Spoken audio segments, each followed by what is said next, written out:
واش حتى انت كتجمع فلوسك باش تشري دار او تستثمر في العقار؟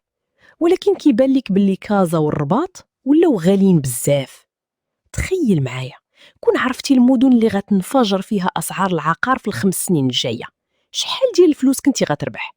في هذا الفيديو غادي نعطيك الخريطه السريه ديال المدن المغربيه اللي العقار فيها غادي يولي كنز، وباش تسبق بخطوه قبل ما يغلى السوق. اليوم المغرب كيعيش ثورة صامتة في البنية التحتية. كاس العالم 2030 وتمديد خطوط التي جي في بدلوا اللعبة كاملة. الإحصائيات كتقول باللي كاين مدن مغربية الطلب فيها تزاد بأكثر من 30% هاد العام بوحدو. العقار القديم في المدن الكبرى وصل لواحد السقف اللي صعيب يزيد يطلع فيه، والفرصة الحقيقية اليوم كاينة في بلايص أخرى اللي يلاه كيتولدوا. أول حاجة خصك تعرف هي أن المستقبل ديال العقار غادي لجهة الشمال والجنوب. مدينة بحال القنيطرة مع التطور الصناعي باقا كتعطي فرص واعرة، ولكن الانفجار الحقيقي غادي يكون في مدن بحال أكادير اللي غتولي العاصمة الوسطى للمغرب، ومدينة الداخلة اللي كتعرف استثمارات دولية ضخمة. هاد المدن هي اللي كيتسموا بالأسواق الناشئة في المغرب. السر وراء هذا الانفجار هو المشاريع الكبرى.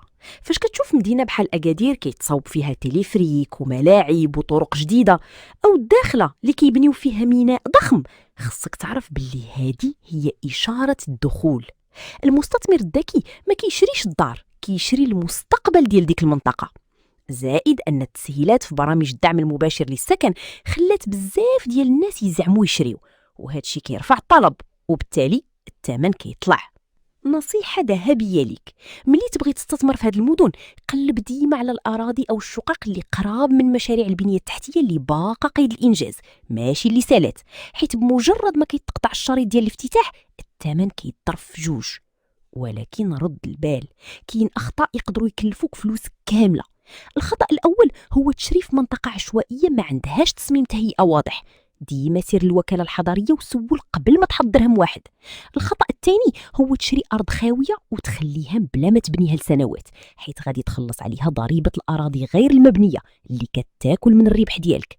العقار استثمار ماشي فلوس مخبية تحت المخدة. خلاصة القول، كازا والرباط مزيانين للاستقرار، ولكن أكادير، القنيطرة والداخلة هما المستقبل ديال الربح في العقار. سبق لفرصتك اليوم قبل ما يفوت الفوت.